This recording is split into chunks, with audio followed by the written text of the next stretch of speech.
السلام عليكم ورحمة الله تعالى وبركاته.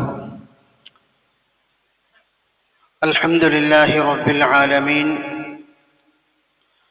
والصلاة والسلام على رحمة للعالمين وعلى آله وأصحابه أجمعين. أما بعد، فأعوذ بالله من الشيطان الرجيم. بسم الله الرحمن الرحيم. إن الله عنده علم الساعة وينزل الغيث ويعلم ما في الأرحام وما تدري نفس ماذا تكسب غدا وما تدري نفس بأي أرض تموت إن الله عليم خبير.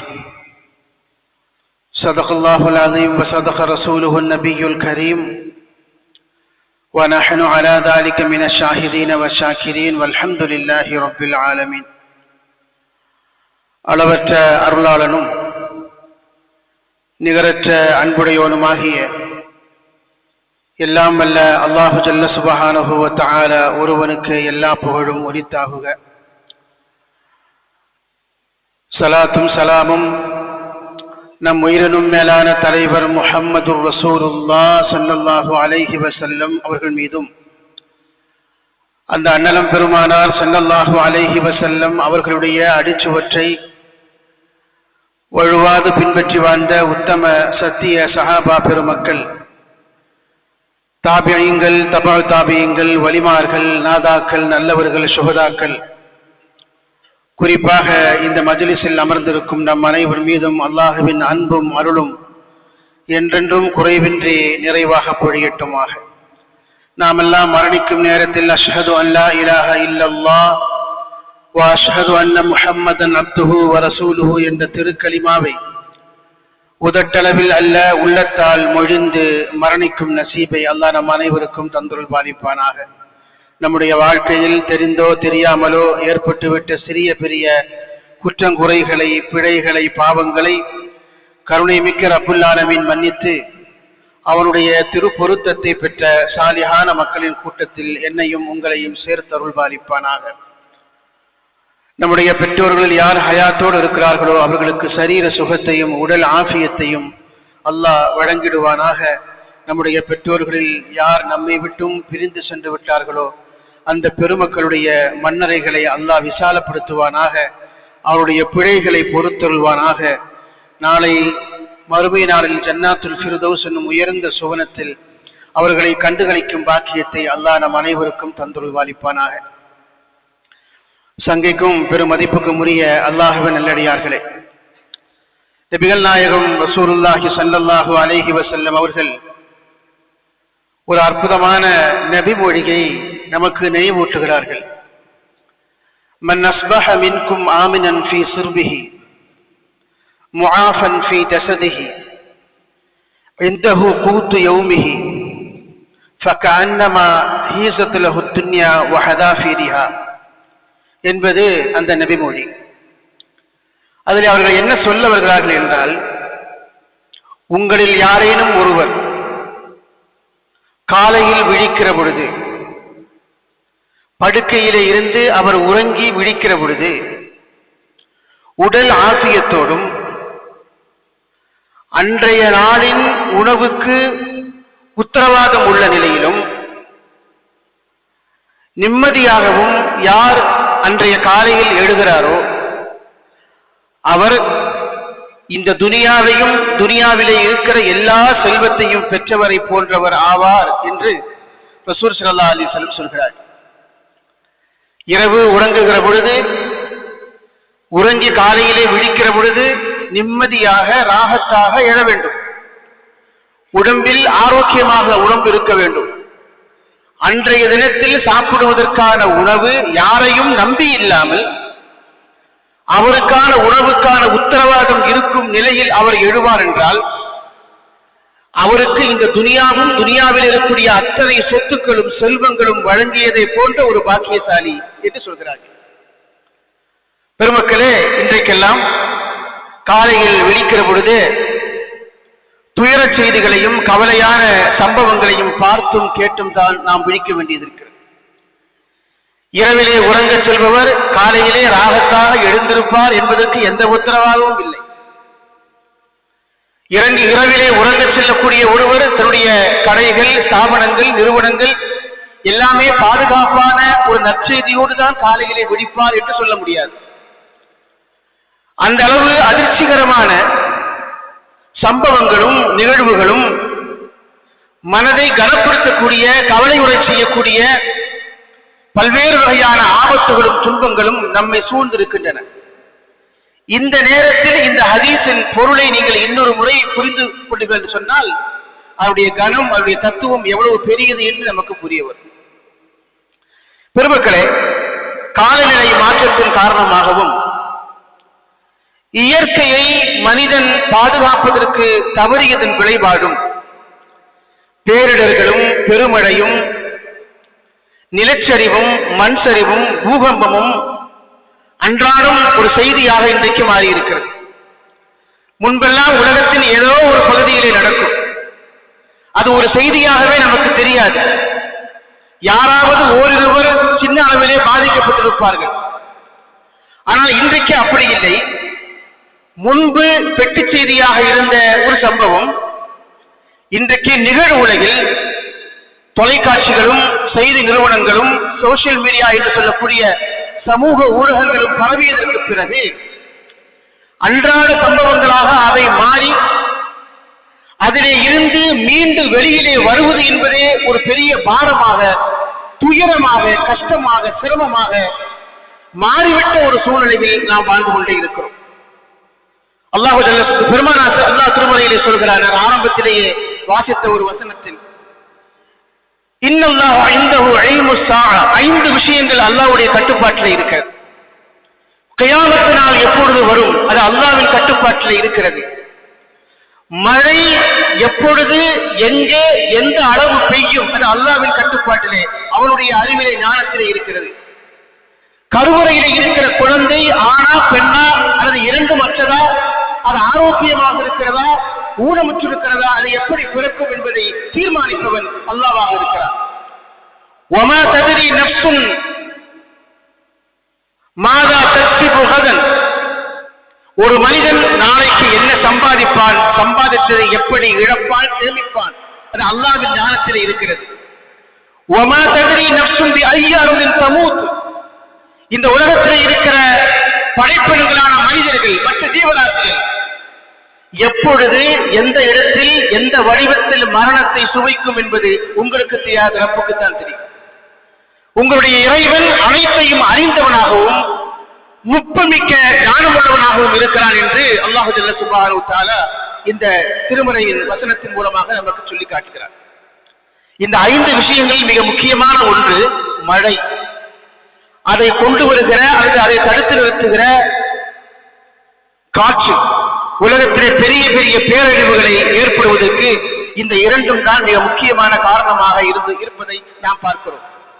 மழை என்பது அருளா அல்லது தண்டனையா, சோதனையா என்று முடிவு செய்ய முடியாத அளவுக்கான ஒரு பெரிய பாரதூரமான விஷயமாக இந்த காற்றும் மழையும் இருப்பதை நாம் பார்க்கிறோம். நம்முடைய பகுதியில் அது பெய்கிற பொழுது அல்லது காற்று வீசுகிற பொழுது அது ஒரு பெரிய துயரமாக இல்லாவிட்டாலும் கூட அது யாருக்கேனும் துயரமாக மாறிவிடுமோ என்கிற அச்சம் நமக்கு வேண்டும்.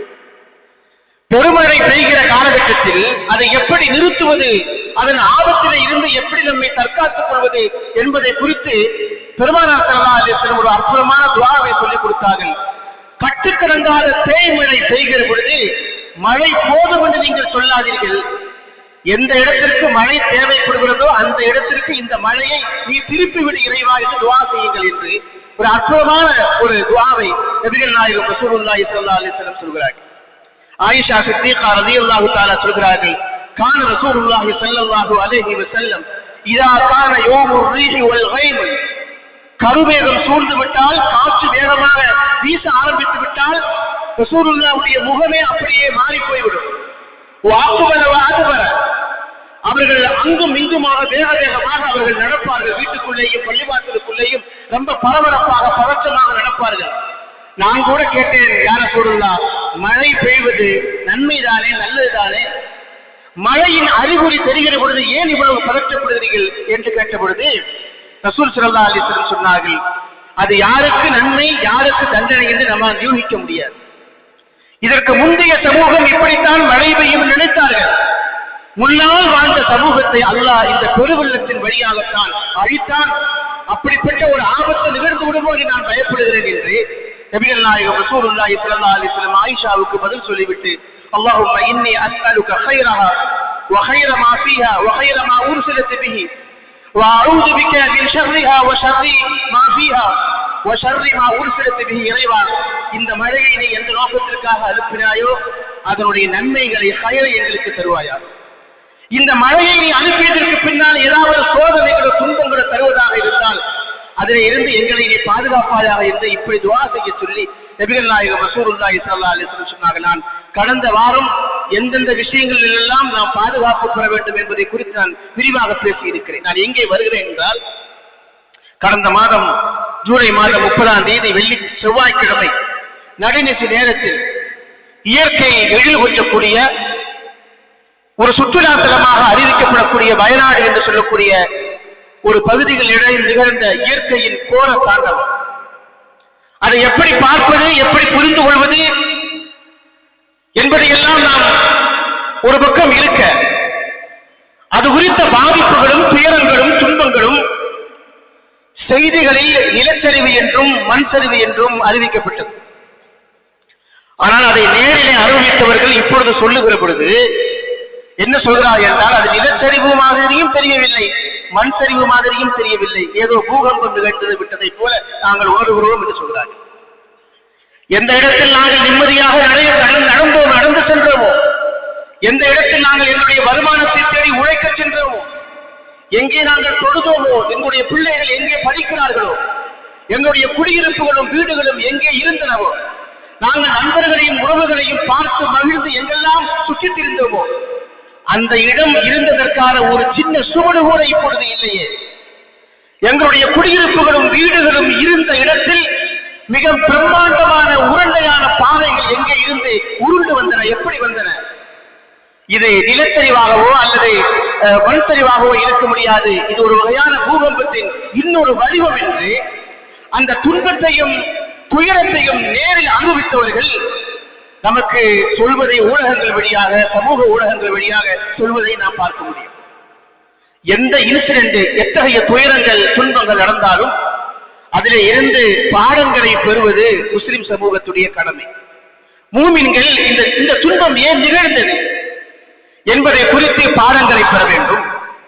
அத்தகைய துன்பங்கள் நமக்கு நேர்ந்து விடாமல் பாதுகாப்புக்கான துஆக்களை நாம் செய்ய வேண்டும். அத்தகைய துன்பங்களுக்கு யார் ஆளாகிவிட்டார்களோ அந்த பெருமக்களுடைய மறுவாழ்வுக்காக துஆ செய்வதோடு அவர்களுக்காக நம்முடைய உதவிக்கரங்களை நீட்ட வேண்டும் என்று 3 கடமைகளை பெருமக்கள் நமக்கு சொல்கிறார்கள். ஒன்று, அவர்களுக்காக துஆ செய்வது, அந்த பேராபத்திலே இருந்து நாம் நம்மை தற்காத்துக் கொள்வது. அதே போல அவர்களுக்காக, அவருடைய மறுவாழ்வுக்காக நாம் அவர்களுக்காக உதவிக்கரங்களை நீட்டுவது. அது சிறிய தொகையாக இருந்தாலும் சரி, எந்த வடிவத்திலான உதவிகளாக இருந்தாலும் சரி, நாம் செய்வதற்கு முன் வர வேண்டும். அதுதான் நாம் மனிதர்கள் என்பதற்கான அடையாளம், நம் நெஞ்சிலே ஈரம் இருக்கிறது என்பதற்கான அடையாளம் என்று பெருமக்கள் நமக்கு சொல்வார்கள். புள்ளி விவரங்கள் எல்லாம் உங்களுக்கு தெரியும். கிட்டத்தட்ட 400க்கும் அதிகமான மக்கள் இறந்திருக்கிறார்கள். ஆயிரக்கணக்கான மக்கள் முகாம்களிலே தங்க வைக்கப்பட்டிருக்கிறார்கள். 150க்கும் மேற்பட்ட மக்களுடைய சடலங்கள் இன்றைக்கு வரைக்கும் கிடைக்கவில்லை. தேடுதல் நடந்து கொண்டே இருக்கிறது. பெரிய பெரிய வீடுகள், சின்ன சின்ன கடைகள், கடை வீதிகள் எல்லாமே மண்ணுக்குள்ளே, சேற்றுக்குள்ளே, சகதிகளுக்குள்ளே புதைந்து போயிருக்கின்றன. மீட்பு பணிகள் இன்றைக்கும் நடந்து கொண்டே இருக்கிறது. மீட்பு பணிகளில் யாரெல்லாம் தன்னலம் பாராது பொதுநலத்தோடு இறங்கினார்களோ அவர்களும் கூட தன்னுடைய உறுப்புகளை இழக்கும் நிலைக்கும், காயங்களுக்கு உட்பட்டு மருத்துவமனையில் சிகிச்சை பெற்றுக் கொண்டிருக்கிறார்கள். தங்களுடைய உறவினர்கள், தங்களுடைய சொந்த பந்தங்கள், தங்களை பெற்றெடுத்த தாய் தந்தைகள், தாம் வளர்த்த பிள்ளைகள், அவருடைய சடலங்கள் தான் கிடைக்கவில்லை, ஏதாவது ஒரு உறுப்பாவது கிடைக்காதா என்று முகாம்களிலே இருந்து வெளியிலே வந்து சம்பவம் நடந்த இடத்திலே நின்று கொண்டு வானத்தை நோக்கி கைகளை உயர்த்தி அழுகின்ற பெருமக்களை பார்க்கிற பொழுது உண்மையிலேயே நெஞ்சம் உடைந்து விடுகிறது. இப்படிப்பட்ட துன்பத்தில் இருந்து அல்லாஹ் நம்மையும் நம் மக்களையும் பாதுகாத்து அருள்வானாக. கடைசியாக ஒரு பெரிய குழி ஒன்று தோன்றப்பட்டு அந்த இடத்துல 46 சடலங்களும் அடையாளம் தெரியாமல் இறந்து போனவருடைய உடல் உறுப்புகள் பார்த்துகள் தனித்தனியாக சர்வ மத பிரார்த்தனைகளோடு அடக்கப்பட்ட காட்சிகளையும் நாம் ஊடகங்களிலே பார்த்திருப்போம். இன்றைக்கும் அந்த தேடுதல் வேட்கை நடந்து கொண்டே இருக்கிறது. ஒரு அழகிய சுற்றுலா தலமாக அறியப்பட்ட வயநாடு என்று சொல்லக்கூடிய அந்த பகுதி இயற்கை எழில் கொஞ்சக்கூடிய அருவிகளும் நீரூற்றுகளும் அதே போல பச்சை பசேல் என்று இயற்கை காட்சிகளை கண்ணுக்கு குளிர்ச்சியாக தரக்கூடிய ஒரு இடம் ஒரு நரகமாக ஒரு நொடி பொழுதில் மாறிவிட்ட பேர் அதிசயத்தை பேராபத்தை நாம் செய்தி ஊடகங்கள் வழியாக நாம் பார்த்துக் கொண்டே இருக்கிறோம். பொதுவாக கேரளாவுக்கு காட்ஸ்டோன் கண்ட்ரி, கடவுளின் தேசம் என்று ஒரு பேர் இருக்கிறது. அந்த காலத்திலே வந்த அரபிகள் ஹைருல்லா என்று அதற்கு பெயர் சூட்டினார்கள் என்று வரலாறு சொல்லுகிறது. அல்லாஹ்வின் சிறந்த மண் என்று அதற்கு பெயர். அந்த ஹைருல்லா என்ற வார்த்தை தான் கொஞ்சம் கொஞ்சமாக உச்சரிப்பில் மருவி கேரளா என்று மாறிவிட்டதாக பெருமக்கள் சொல்வார். அப்படிப்பட்ட ஒரு சிறந்த பூமி, சிறந்த பூமியின் ஒரு துண்டு வாழ்வதற்கு தகுதியற்ற இடமாக மாறியிருப்பதை நாம் பார்க்க முடியும்.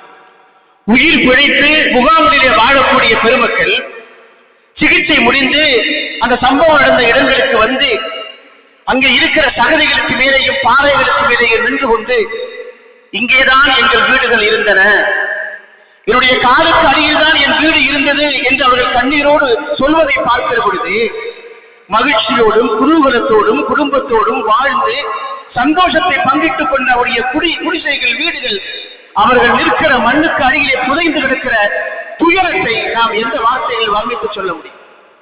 அங்கே இருக்கக்கூடிய பெருமக்களுடைய கண்ணீரும் கம்பளையுமான நிகழ்ச்சிகள் நிறைய நாம் ஊடகங்கள் வழியாக நாம் பார்த்திருப்போம். முண்டக்கை என்று சொல்லக்கூடிய பகுதியிலே 400 குடியிருப்புகள் இருந்தன. இப்பொழுது அங்கே இருப்பது வெறும் 50 குடியிருப்புகள் தான். மிச்ச குடியிருப்புகள் எங்கே அடித்து செல்லப்பட்டன, அது எந்த ரூபத்திலே எந்த வடிவத்திலே எங்கே சிதைந்து கிடக்கிறது? ஒரு வீட்டுக்கு 3 உறுப்பினர்கள் என்று வைத்துக் கொண்டால் கூட அதில் இருக்கக்கூடிய மக்களுடைய நிலைமைகள் என்ன என்பதை நாம் யோசித்து பார்க்கிற பொழுது ரொம்ப பயமாக இருக்கிறது. உயிர் பிழைத்தவர்கள் சொல்லக்கூடிய அனுபவங்கள் அந்த நட்டநடு நேரத்தில், இரவு நேரத்தில் 2:30 மணி அளவில் ஏற்பட்ட அந்த பெரு துயரத்தில் இருந்து எப்படி தங்களை தற்காத்துக் கொண்டார்கள் என்று அவர்கள் பேசக்கூடிய வாக்குமூலங்கள் எதையும் நாம் செவி கொடுத்து கேட்க முடியவில்லை. யோசித்து பாருங்கள். நம்மை போலதான் அவர்களும் காலையிலே எழுந்தால் வேலைக்கு செல்ல வேண்டும், பள்ளிக்கூடங்களுக்கு செல்ல வேண்டும், தொழிலை நோக்கி தோட்டங்களுக்கு செல்ல வேண்டும் என்ற திட்டத்தோடு ஒழுங்கு சென்றிருப்பார்கள். நடுநிசி நேரத்தில் ஆழ்ந்த உறக்கத்தில் இருக்கிற பொழுது திடீரென்று வீட்டுக்குள்ளே வெள்ளம் வருகிறது. வெள்ளத்திலே மூழ்கி போனாலே மூச்சு திணறி பிழைப்பது உத்தரவாதம் இல்லாத ஒரு சூழ்நிலையில் வெள்ளமும் சகதியும் சேரும் பாறைகளும் எல்லாம் சேர்ந்து வீட்டுக்குள்ளே ஒரு அழையா விருந்தாளியை போல வந்துவிட்டால் அந்த இடுக்குகளிலே இருந்து அந்த சிரமங்களில் இருந்து எப்படி தற்காத்துக் கொள்வது என்கிற அந்த அனுபவங்களை எல்லாம் அவர் சொல்லுகிற பொழுது நம்மால் அதை செவி கொடுத்து கேட்க முடியவே மனம் அப்படி பதறுகிறது. ஒருவர் சொல்கிறார், இரவு நாங்கள் தூங்கிக் கொண்டிருந்தோம், எங்களுடைய கட்டிலும் அதை ஒட்டி இருக்கிற படுக்கை அறைகளும் தரைத்தளத்தில் ஈரமாக இருந்தது. என்னவோ என்று நான் கண்விழித்து பார்த்த பொழுது ஜன்னல் வழியாக தண்ணீர் உள்ளே வந்து கொண்டே இருந்தது. தண்ணீர் மட்டும் வரவில்லை, சகதியும் சேர்ந்து வந்தது. எங்கள் குடியிருப்பில் இருக்கக்கூடிய எல்லா மக்களையும் அழைத்துக் கொண்டு நாங்கள் முதல் மாடிக்கு சென்றோம்.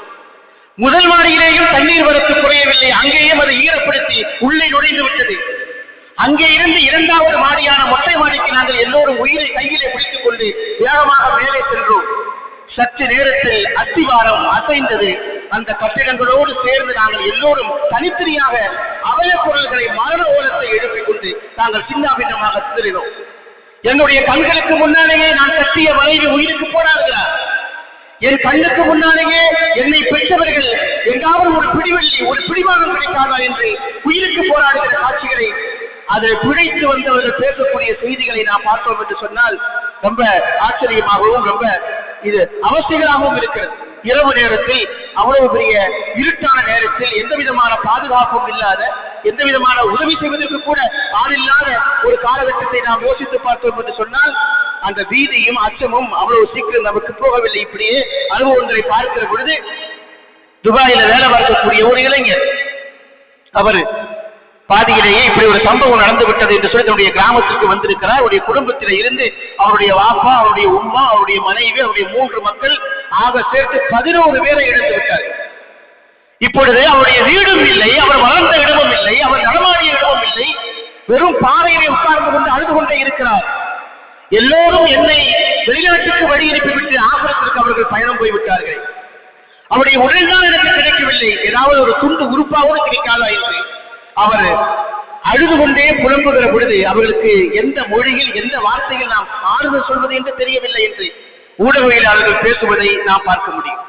அதே போல ஒருவர் சொல்கிறார், நானும் என் தாயாரும் கைகளை கோர்த்துக் கொண்டோம், தண்ணீர் வேகமாக அடித்து சென்றது, உயிருக்கு போராடினோம், நான் எவ்வளவோ நாங்கள் போராடினோம், ஆனால் எங்களால் தப்பிக்க முடியவில்லை. ஒரு கட்டத்தில் நானும் அவரும் தனியாக பிரிந்தோம். காலையில் விழுந்ததற்கு பிறகு நான் என் தாயாரின் தேடி அந்த தண்ணீர் சென்ற தரம் நோக்கி நான் நடந்து சென்று கொண்டே இருந்தேன். எங்குமே என் தாயாரை கிடைக்கவில்லை. 30 கிலோமீட்டருக்கு பிறகு என் தாயாருடைய சடலம் எனக்கு கிடைத்தது. யோசித்து பாருங்கள், ஒரு அசம்பாவிதம் சென்னை நம்முடைய இந்த பகுதியில் நடந்து அவருடைய உடல் தாம்பரத்தை தாண்டி ஒரு 35 கிலோமீட்டருக்கு பிறகுதான் கிடைக்கிறது என்று சொன்னால் எவ்வளவு தூரம் அவர் நடந்திருப்பார். அந்த வலியும் அந்த வேதனையும் அந்த துக்கமும் அந்த கண்ணீரும் எவ்வளவு அவர் அழைக்கப்படுத்திருப்பார்.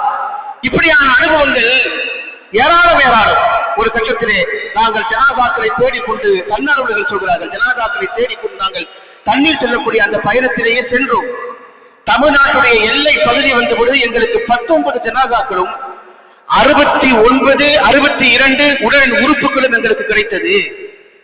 அவற்றை நாங்கள் கொண்டு வந்து ஜனாதாக்களாக குளிப்பாட்டி தனித்தனி குடிகளில் அடையாளம் தெரியாத காரணத்தினால் எல்லாவற்றையும் நாங்கள் நல்லடக்கம் செய்து விட்டோம் என்று அவர் சொல்கிறார்.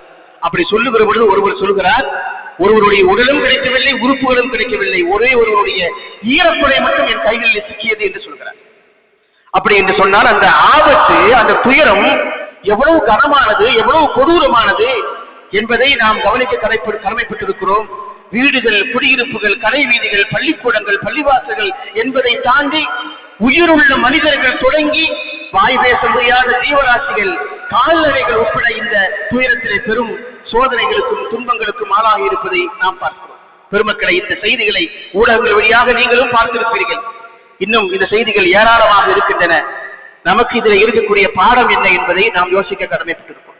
அல்லாஹு ஜல்ல சுப்ஹானஹு வ தஆலா இயற்கையை பாதுகாக்க வேண்டும், ஜீவராசிகளுடைய வாழ்வாதாரத்திற்கு எந்த தடைகளையும் ஏற்படுத்திவிடக் கூடாது என்று திருக்குர்ஆனுடைய எல்லா இடங்களையும் சொல்லிக் கொண்டே இருக்கிறார். நான் இதை அழகாக கட்டமைத்திருக்கிறேன். இதனுடைய சிஸ்டம், இதனுடைய பேலன்ஸ் தவறிவிட்டால் ஒரு இடத்தில் ஏற்படக்கூடிய பாதிப்பு இன்னொரு இடத்தில் பெரும் பாதிப்பாக, அது ஒரு பெரும் துயரமாக அது மாறிவிடும். வலா துஃப்ஸிது பஅத இஸ்லாஹிஹா, நான் ஒரு அழகிய கட்டமைப்பை உருவாக்கி வைத்திருக்கிற பொழுது நீங்களாக அந்த பூமியிலே சென்று குழப்பத்தை ஏற்படுத்தி விடாதீர்கள், அதை சீர்குலைத்து விடாதீர்கள் என்று அல்லாஹு ஜல்ல சுப்ஹானஹு வ தஆலா திருமறையிலே சொல்லிக் கொண்டே இருக்கிறார். அல்லாஹு ஜல்ல சுப்ஹானஹு வ தஆலா இந்த பிரபஞ்சத்தை பல்வேறு வகையான காரண காரியங்களோடு தான் படைத்திருக்கிறார். பெரிய மலைகளும் அடர்ந்த வனாந்தரங்களும் காடுகளும் அல்லாஹ்வின் படைப்பினங்களில் அதிசயிக்கத்தக்கவை, பிரமிக்கத்தக்கவை. காடுகளை குறித்து நாம் படித்து பார்த்தோம் என்று சொன்னால், காடுகளிலே வாழக்கூடிய ஜீவராசிகளை குறித்து நாம் படித்து பார்த்தோம் என்று சொன்னால் ரொம்ப வியப்பாகவும் ஆச்சரியமாக இருக்கிறது. கடலில் வாழக்கூடிய கடல் எவ்வளவு பிரம்மாண்டமானதோ, கடலிலே வாழக்கூடிய ஜீவராசிகள் அதனுடைய தனித்தன்மைகளும் சிறப்புகளும் எப்படி பேசப்பட வேண்டியதோ அதே போல காடுகளில் வசிக்கக்கூடிய ஜீவராசிகள், அங்கே இருக்கக்கூடிய கட்டமைப்பு, அவைகளுக்கு உணவுகள் எப்படி கிடைக்கிறது என்பதை குறித்தெல்லாம் நாம் பார்க்கிற பொழுது ரொம்ப ஆச்சரியமாகவும் அதிசயமாகவும் இருக்கிறது. பெரிய ஜீவராசிகளை தொடங்கி சின்ன ஜீவராசி வரைக்கும் எல்லாம் ஒன்றோடொன்று பின்னி பிணைக்கப்பட்டதாக இருக்கிறது. ஃபுட் செயின் என்று சொல்லக்கூடிய ஒன்றின் கழிவு இன்னொன்றுக்கு உணவு, ஒன்றின் போராட்டம் இன்னொன்றுக்கு உணவு. இப்படித்தான் அல்லாஹ் சுப்ஹானஹு வ தஆலா அதற்குள்ளே ஒரு சிஸ்டத்தை வைத்திருக்கிறார். கொஞ்சம் சக்தி வாய்ந்த ஒரு பிராணி, சக்தி குறைந்திருக்கக்கூடிய ஒரு பிராணியை வேட்டையாடித்தான் அப்படி சாப்பிட்டால் தான் அதனுடைய பாரம்பரியம் காட்டுக்குள்ளே நிலைக்க முடியும். அதன் வழியாக காடு சுபிட்சமாக இருக்க முடியும். அப்படி சுபிட்சமாக இருப்பதன் வழியாக மழை பெய்கிற பொழுதும் வெயில் அடிக்கிற பொழுதும் அதனுடைய பயனை உலகத்தில் இருக்கிற மனிதர்கள், நாடு நகரங்கள் எல்லாம், குடியிருப்புகள் எல்லாம் பயன்பெற முடியும் என்ற அடிப்படையில் தான் அல்லாஹ் ஜல்ல சுப்ஹானஹு வ தஆலா அந்த சிஸ்டத்தை வச்சிருக்கிறான். மேற்கு தொடர்ச்சி மலை என்று சொல்கிறார்களே, அது யாருக்கு சொந்தம் என்பதை குறித்த விவாதங்கள் இப்பொழுது நடந்து கொண்டே இருக்கின்றன. மேற்கு தொடர்ச்சி மலை என்பது மனிதர்களுக்கு சொந்தமானதல்ல, யானைகளுக்கு சொந்தமானது என்று சொல்கிறார்கள். யானைகள் வசிப்பதற்குண்டான இடம், அது குறித்து எழுதுகிற செய்திகள் எல்லாம் ரொம்ப ஆச்சரியமூட்டுகிறது. நாம் வாக்கிங் போக வேண்டும் என்றால் நமக்கு ஒரு நீளமான அகலமான ஒரு பார்க் தேவைப்படுகிறது இல்லையா? யானைகள் காடுகளுக்குள்ளேதான் வாக்கிங் செல்கின்றன, நடைபயிற்சி மேற்கொள்கின்றன. சுமார் ஒரு நாளைக்கு ஒரு யானை 16 கிலோமீட்டர் நடக்க வேண்டும். நடந்தால்தான் அதற்கு உணவு கிடைக்கும். அந்த உணவு செரிமானமாகும். செரிமானமானதற்கு பிறகு சரியாக முழுமையாக அதுவும் செரிமானம் ஆவதில்லை, அரைமுறையாகத்தான் அது செரிமானமாகும். மனிதர்களுக்கு உடம்பு வியர்ப்பதை போல யானைகளுக்கு உடம்பு வியர்ப்பதில்லை, குடல் பகுதி மட்டும்தான் வியர்க்கும். அப்படி வியர்க்கிற பொழுது சரியாக ஜீரணமாகாத அந்த உணவு கழிவாக கீழே கொட்டப்படுகிறது. அந்த கழிவை நம்பி பின்னால் வரக்கூடிய ஜீவராசிகளும் கால்நடைகளும் வருகின்றன. யானைகள் நடந்து சென்ற தடயங்களில் அந்த பாதைகளில் பின்னால் வேறு சில பிராணிகள் கால்நடைகள் உணவுகளை தேடிக்கொண்டு வருகின்றன என்று எழுதுகிறார்கள். அதே போல உயரமாக இருக்கக்கூடிய கிளைகள், அந்த கிளைகளை யானைகள் உரித்து அதை பறித்து அதை உரித்து பாதி சாப்பிட்டு விட்டு மீதியை அங்கேயே போட்டுவிடும். பின்னால் வரக்கூடிய ஜீவராசிகள் அதை பாதியிலேயே சாப்பிடுவதை நாம் பார்க்க முடியும். எந்த அளவுக்கு என்று சொன்னால், யானைகள் வெளியேற்றக்கூடிய கழிவுகள், அந்த கழிவுகள் சரியாக ஜீரணமாகாத காரணத்தினால் அதிலே இருக்கக்கூடிய பழங்களின் விதைகள், மரங்களின் விதைகள் அது முழுமையாக அப்படியே இருக்கிற காரணத்தினால் அதை கொத்தி சாப்பிட வருவதற்காக வரக்கூடிய பறவைகள் அதை கொத்தி சென்று காடுகளின் எல்லா இடங்களுக்கும் சென்று தூவுகின்றன.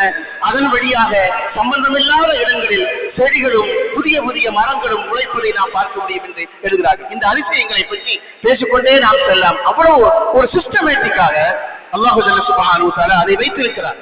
எனவே அந்த இயற்கையின் கட்டமைப்பை வருமானத்திற்காக இன்னொரு வளர்ச்சி என்கிற பெயரிலே சீர்குலைத்தல் என்பது மனிதர்களுக்கு அனுமதிக்கப்பட்டதல்ல.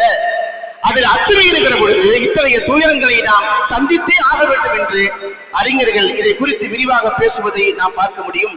இன்னும் எத்தனையோ செய்திகள் நாம் பார்த்திருக்கிறோம். அல்லாஹ் சுப்ஹானஹு வ தஆலா அந்த அமைப்பில் தான் அதை உருவாக்கி வைத்திருப்பதை நாம் பார்க்க முடியும். பெருமக்களே, அதே போல இன்னொரு செய்தியை சொல்கிறார்கள். யானைகளும் தண்ணீரும் தான் நடந்து வந்த பாதைகளை ஒருபோதும் மறக்காது. யானைகள் இப்பொழுது போட்டிருக்கிற குட்டியாக இருந்தாலும் சரி, அதற்கு முந்தைய தலைமுறையாக இருந்தாலும் சரி, தாத்தா யானை, அதே போல அதற்கு முந்தி வாழ்ந்திருக்கிற யானையாக இருந்தாலும் சரி, அது முன்னோர்கள் நடந்த பாதையை தேடி அது வந்து கொண்டே இருக்கும். தண்ணீரும் அது எப்பொழுதும் எந்த பாதையில் நடந்து சென்றதோ அதே பாதையில் தான் அது நடக்கும். அந்த தண்ணீருடைய பழைய தடயங்களை, பாதைகளை அது ஒருபோதும் மறக்காது தேடி வந்து கொண்டே இருக்கும். அந்த தண்ணீர் வரக்கூடிய பாதையில், யானைகள் நடந்து வரக்கூடிய பாதையில் நாம் குடியிருப்புகளை, கட்டடங்களை கட்டுகிற பொழுது நாம் என்ன சொல்கிறோம் என்று சொன்னால், ஊருக்குள்ள யானை புகுந்து விட்டது என்று சொல்கிறோம். ஊருக்குள் யானை புகவில்லை, யானையை வசிக்கும் இடத்தில் நாம் குடியிருப்புகளை உருவாக்கி வைத்திருக்கிறோம். இப்படித்தான் அவருடைய சிஸ்டமேட்டிக்காக அவருடைய அமைப்பை அல்லாஹ் சுப்ஹானஹு வ தஆலா வைத்திருக்கிறார் என்று பார்க்கிறோம். பெருமக்களே, இப்படி ஏராளமான செய்திகள் இருந்தாலும் கூட அந்த துக்கத்தில் நாம் பங்கு சேர வேண்டும், அவர்களுக்காக துஆ செய்ய வேண்டும். அவர்களுக்கு ஏற்பட்ட அந்த துயரம் நமக்கு ஏற்பட்டுவிடக் கூடாது என்பதற்காக ரப்பிடத்தில் நாம் எப்பொழுதும் பிரார்த்தனை செய்து கொண்டே இருக்க வேண்டும். இஷா தொழுகைக்கு பின்னாடி நாம் ஒரு துஆ ஓதுவோம். அல்லாஹும்ம அஹ்ஃபத்னா ஃபீ ظுல்மத்தில் லைலி கமா ஹஃபித்னா யா ரப்பனா ஃபீ ضوء وصرف عنا بلاء الليل كما صرفت عنا بلاء النهار. இறைவா, பகலின் வெளிச்சத்தில் எங்களை எப்படி ஆபத்தில் இருந்து தடுத்தாயோ அதே போல இரவின் இருட்டில் ஏற்படக்கூடிய ஆபத்தில் இருந்து எங்களை தற்காத்துக் கொள்வாயாக. பகல் வெளிச்சத்திலே எங்களுக்கு ஏற்படக்கூடிய துயரத்திலே இருந்து, முசீபத்திலே இருந்தும் எங்களை நீ எப்படி காப்பாற்றினாயோ அதே போல இரவு நாங்கள் ஒழுங்கு செல்கிற பொழுது ஏற்படக்கூடிய துயரத்திலே இருந்தும், முசீபத்திலே இருந்தும் இறைவா நீ எங்களை காப்பாற்றுவாயாக என்று நாம் துஆ செய்ய வேண்டும் என்று பார்க்கிறோம். இப்படி நிறைய சம்பவங்களும் துஆக்களும் அறிவுரைகளும் சொல்லப்பட்டு இருந்தாலும் கூட அந்த பெருமக்கள் இன்றைக்கு பெரிய பாதிப்புக்கு உள்ளாகி முகாம்களில் வசித்துக் கொண்டே இருக்கிறார்கள். அவர்களுக்கான உதவிகள் பல்வேறு வகையில் எதிர்பாராத விதமாக நிறைய இடங்களிலே இருந்து வந்து கொண்டே இருக்கிறது. அவர்களுக்கே போதும் என்று சொல்லக்கூடிய அளவுக்கு கூட வந்து குவிந்து கொண்டிருப்பதாக சொல்லப்படுகிறது. இந்த நிகழ்வுகள் எல்லாம் முடிந்ததற்கு பிறகு எல்லோரும் தங்கள் வேலைகளை பார்த்து சென்று விடுவார்கள். அதுல ஒருத்தர் சொல்றாரு, சாப்பாடு கிடைக்கிறது, ட்ரெஸ் கிடைக்கிறது, உணவு கிடைக்கிறது, தண்ணீர் கிடைக்கிறது, எல்லாம் கிடைக்கிறது. குடியிருப்பதற்கு ஒரு வீடு, எத்தனை நாட்கள் நாங்கள் இந்த முகாம்களில் தங்கி இருக்க முடியும்? அல்லது உறவினர் வீட்டில் எத்தனை நாட்கள் நாங்கள் தங்கி இருக்க முடியும்? எங்களுக்கு ஒரு சின்ன குடிசையாவது வீடாவது எங்களுக்கு கிடைக்க வேண்டாமா என்று அவர்கள் ஒவ்வொருவரும் பேசிக் கொண்டிருப்பதை நாம் பார்க்கிறோம். பெருமக்களே, நாம் செய்யக்கூடிய உதவிகள், நாம் செய்யக்கூடிய உதவிக்கரங்கள் அது பயனுள்ள வகையில் சரியான திட்டத்தோடு அமைய வேண்டும் என்பதை நான் இந்த நேரத்தில் நினைவூட்ட கடமைப்பட்டிருக்கிறேன். நமக்கு அந்த கடமை இருக்கிறது. அல்லாஹ் அந்த உதவிக்கரங்களை நீட்டுவதன் வழியாக நமக்கு ஏற்படக்கூடிய ஆபத்துகளில் இருந்து அல்லாஹ் நம்மையும் நம்முடைய சந்ததிகளையும் பாதுகாத்து வருவானாக. அதற்காக நம்முடைய பள்ளிவாசல் ஒரு பெரிய முயற்சியை மேற்கொண்டிருக்கிறது. இன்ஷா அல்லாஹ் சுமார் 2 கோடி ரூபாய் பட்ஜெட்டில் அந்த பாதிக்கப்பட்ட இடங்களை தாண்டி எங்கே பாதுகாப்பான இடம் இருக்கிறதோ அந்த இடத்தில் ஒரு பெரிய திட்டத்தை நம்முடைய பள்ளிவாசல் ஜமாத்து தீர்மானித்து வைத்திருக்கிறது. அதற்காக உங்களுடைய பங்களிப்பும் உதவிக்கரங்களும் உங்களுக்கு தெரிந்தவர்கள் மூலமாகவும் உங்கள் சார்பாகவும் நிறைவேற்றப்பட வேண்டும் என்பது மிக முக்கியமான கோரிக்கையாக இருக்கிறது. ஏன்னா செய்கிறத உருப்படியா செய்யணும், பயனுள்ள வகையில் செய்யணும், அவர்களுக்கும் அவருடைய நாளைய தலைமுறைக்கும் பயன்படும் விதமாக அந்த உதவிகள் இருக்கப்பட வேண்டும் என்பது இதனுடைய முக்கிய நோக்கமாக இருக்கிறது. ஏற்கனவே நம்முடைய ஜமாத் பல வகைகளில் இது போன்ற உதவிகளை செய்திருக்கிறது. சுமார் இதே வயநாட்டு பகுதியிலே 50க்கும் மேற்பட்ட வீடுகளை இதற்கு முன்னால் நடந்த துயரத்தின் போது நம்முடைய MMA என்று சொல்லக்கூடிய மலபார் முஸ்லிம் அசோசியேஷன் பள்ளிவாசல் கட்டி கொடுத்திருக்கிறது. MMA காலனி என்று ஒரு காலனியே அங்கே இருக்கிறது. இன்னும் உங்களுக்கு தெளிவாக சொல்ல வேண்டும் என்றால், சென்னையில 2015ஆம் ஆண்டு ஒரு ஃபிளட் ஏற்பட்டதா இல்லையா, பெருமழை. அந்த சமயத்தில் எல்லோரும் பல வகையான உதவிகளை செய்தார்கள். திருவள்ளூருக்கு பக்கத்திலே பாதிக்கப்பட்ட மக்களுக்காக நம்முடைய பள்ளிவாசல் ஜமாத்தின் சார்பாக 20 வீடுகள் கட்டிக் கொடுக்கப்பட்டது. 2 ஆண்டுகளுக்கு முன்னாலே துருக்கியிலே ஒரு பெரிய பூகம்பம் நிகழ்ந்த பொழுது உங்கள் ஒத்துழைப்பு உங்கள் பங்களிப்பையும் இணைத்து நம்முடைய பள்ளிவாசல் ஜமாத்தின் சார்பாக அங்கே பாதிக்கப்பட்ட மக்களுக்காக ஜெனரேட்டர்களும் தற்காலிக டென்ட்டுகளும் அங்கே எம்பசி வழியாக அனுப்பப்பட்டது. இப்படி நம்முடைய ஜமாத்து செய்யக்கூடிய சேவைகளை நாம் சொல்லிக்கொண்டே இருக்கலாம். எல்லோரும் பல்வேறு வகையான சேவைகளை செய்கிற பொழுது யாரும் செய்யாத நீண்ட கால திட்டத்தோடு எல்லோருக்கும் பயன்படும் விதமான ஒரு திட்டத்தை நம்முடைய ஜமாத்து செய்ய வேண்டும் என்று முன்வந்திருக்கிறது. அந்த அடிப்படையில் இன்ஷா அல்லாஹ் இந்த வாரமும் இனி வரக்கூடிய அடுத்த 3 வாரங்களும் 4 வாரங்கள் தொடர்ச்சியாக நம்முடைய பள்ளிவாசலில் உங்களுடைய உதவிகளையும் ஒத்தாசைகளையும் பங்களிப்பையும் தேடி அதற்கான ஏற்பாடுகளை செய்திருக்கிறோம். இன்ஷா அல்லாஹ் இந்த பாதிக்கப்பட்ட மக்களுக்காக உங்கள் தரப்பில இருந்து நியாயமான ஒரு பங்களிப்பு நிச்சயம் தரப்பட வேண்டும். நாம் கொடுக்கக்கூடிய நன்கொடைகள் அது சரியான இடத்திற்கு, அது உத்தரவாதப்பட்ட இடத்திற்கு சரியாகத்தான் போய் சேர்ந்திருக்கிறது என்று நாம் நிம்மதி பெருமூச்சு விடும் விதமாக அந்த பெருமக்களுக்கு நம்முடைய உதவிகள் அமையப்பெற வேண்டும். நம்மால் எவ்வளவு செய்ய முடிகிறதோ அந்த உதவிகளை செய்ய வேண்டும். நம்மை சார்ந்திருப்பவர்கள் அவர்கள் மூலமாகவும் அதை செய்ய வேண்டும். இன்ஷா அல்லாஹ் இந்த திட்டத்தில் உங்களுக்கு கடமையாக இருக்கக்கூடிய ஜக்காத்துடைய தொகையை கூட நீங்கள் வழங்க முடியும் என்றும் அவர்கள் ஒரு திட்டத்தை வைத்திருக்கிறார்கள். இது குறித்து நீங்கள் விரிவாக அலுவலகங்களை பேசிக்கொள்ளலாம். இப்பொழுது நீங்கள் தொழுது விட்டு செல்லுகிற பொழுது உங்கள் பங்களிப்பை நிச்சயமாக அதில் செலுத்த வேண்டும். அப்படி யார் யாரெல்லாம் இந்த உதவிகளை பங்கேற்கிறார்களோ அதே போல இந்த மக்களுடைய வீட்டுருவாக்கத்திற்காக மறுவாழ்வுக்காக யார் யாரெல்லாம் உடலாலும் பொருளாலும் உழைப்பினாலும் ஆலோசனைகளாலும் ஒத்தாசையாக யார் யாரெல்லாம் பாடுபடுகிறார்களோ அந்த பெருமக்களுக்கு அவருடைய சந்ததிகளுக்கு அல்லாஹு ஜல்ல சுப்ஹானஹு வ தஆலா இம்மையிலும் மறுமையிலும் எல்லா வகையான கயிறு பரக்கத்துகளையும் தந்தொரு பாலிப்பானாக. நோயற்ற வாழ்வையும் பெருமற்ற சுகத்தையும் அல்லாஹு ஜல்ல சுப்ஹானஹு வ தஆலா அந்த பெருமக்களுக்கு வழங்கிடுவானாக. அதில் பங்கேற்கக்கூடிய நம் அனைவருக்கும் அந்த பாக்கியத்தை அல்லாஹ் இம்மையிலும் மறுமையிலும் தந்தொரு பாலிப்பானாக. நீங்கள் தொழுது விட்டு செல்லுகிற பொழுது அதற்கான ஏற்பாடு வழியிலே செய்யப்பட்டிருக்கிறது. உங்களுடைய பங்களிப்பும் உங்களுடைய உதவியும் உங்களுடைய ஒத்தாசையும் நிச்சயமாக வேண்டும். உங்களை சார்ந்தவர்கள், நம்மை சார்ந்தவர்கள், நமக்கு தெரிந்தவர்கள் எல்லோரும் வழியாகவும் உருப்படியான ஒரு நல்ல திட்டத்திற்கு நாம் ஒத்துழைப்பு தர வேண்டும். அல்லாஹ் அந்த சேவையை கபூல் செய்வானாக.